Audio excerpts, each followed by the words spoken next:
बिहार की धरती से पीएम नरेंद्र मोदी चुनावी आगाज करने वाले हैं। 2013 में जब नरेंद्र मोदी बिहार आए थे तो उस वक्त राजनीतिक मायने अलग थे और यहाँ की सरकार से रिश्ते अलग थे। एक बार फिर से प्रधानमंत्री बनने से पहले नरेंद्र मोदी की 3 मार्च को संकल्प रैली में आगमन है। लेकिन क्या इस बार भी बिहार में विशेष राज्य का दर्जा देने की बात करेंगे या बिहार राज्य को विशेष पैकेज देने की घोषणा करेंगे? आइए जानते हैं बुद्धिजीवियों की इस मामले में राय क्या है। प्राइम मिनिस्टर, देश का प्राइम मिनिस्टर पटना आ रहा है, कोई अच्छी पैकेज लेकर के आ रहे हैं, हम तो उसको वेलकम करते हैं। पटना शहर के बीचों बीच स्थित गांधी मैदान एक बार फिर सियासी रैली के लिए तैयार हो गया है। रविवार को इस मैदान से देश के पीएम नरेंद्र मोदी, सीएम नीतीश कुमार लोकसभा चुनाव को लेकर चुनावी रैली को संबोधित करेंगे। गांधी मैदान ने 100 वर्षों के अपने इतिहास में कभी महात्मा गांधी तो कभी पंडित जवाहरलाल नेहरू को देखा सुना, कभी जेबी कृपलानी तो कभी नंबूदरी पाटको, और अब एक वक्त ऐसा भी आया जब डॉक्टर राम मनोहर लोहिया ने देश को सप्त क्रांति का नारा दिया और जेपी ने इसी मैदान से कांग्रेसी शासन को उखाड़ फेंकने के लिए बिगुल फूंका था। इसी मैदान ने 2013 भी देखा जब नरेंद्र मोदी पीएम उम्मीदवार बनाए जाने के बाद गांधी मैदान में जनसभा को संबोधित करने आए थे। बम धमाकों के बीच ही उन्होंने सभा को संबोधित भी किया और बिहार को वादों की सौगात दे गए।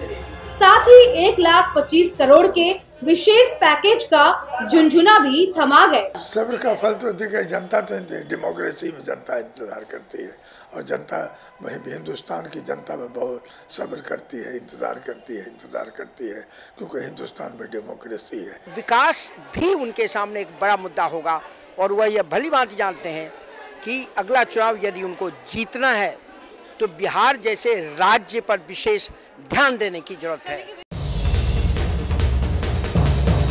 5 वर्ष के अंतराल के बाद मोदी फिर चुनावी अभियान की शुरुआत करने जा रहे हैं और उन्होंने एक बार फिर गांधी मैदान को इस काम के लिए चुना है। एक बार फिर लोकसभा चुनाव को देखते हुए बिहार को सौगात देने की बात सामने आ रही है। बिहार की जनता ये अपेक्षा करेगी कि वो इस रैली में विशेष राज्य के दर्जे की मांग करें। और यही नहीं, मैं पटना यूनिवर्सिटी का प्रोफेसर हूँ। पटना यूनिवर्सिटी के सेंटिनरी ईयर में प्रधानमंत्री आए थे, उन्होंने पटना यूनिवर्सिटी को सेंट्रल यूनिवर्सिटी का दर्जा देने के सवाल पर चुप्पी साधी और स्पष्ट था कि वो सेंट्रल यूनिवर्सिटी का स्टेटस देना नहीं चाहते थे।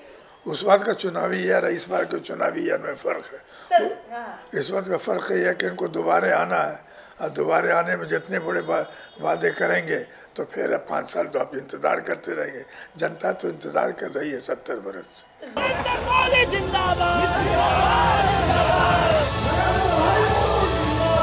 बुद्धिजीवी और अर्थशास्त्री वर्ग के लोग इस रैली को बिहार के लिए शुभ संकेत मान रहे हैं, मगर पिछले चुनाव में किए गए वादों के परिणाम आज भी जस के तस हैं। लोक है, लोकतंत्र है और लोकतंत्र की आज की परिभाषा यही है कि जनता इंतजार करती है चुनावी वादों के पूरा होने का जो चुनाव के समय नेता करते हैं, लेकिन उन वादों का पूरा कभी नहीं हो पाता और लोग सिर्फ इंतजार करते रह जाते हैं।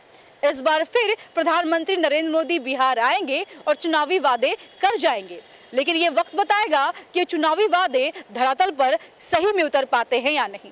पटना से मंजुल मंजरी की रिपोर्ट।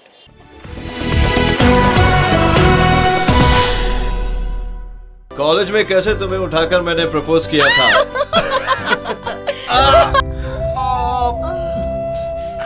जब खुशियों की कम होने लगे स्पीड तो काम आए एजी स्पीड।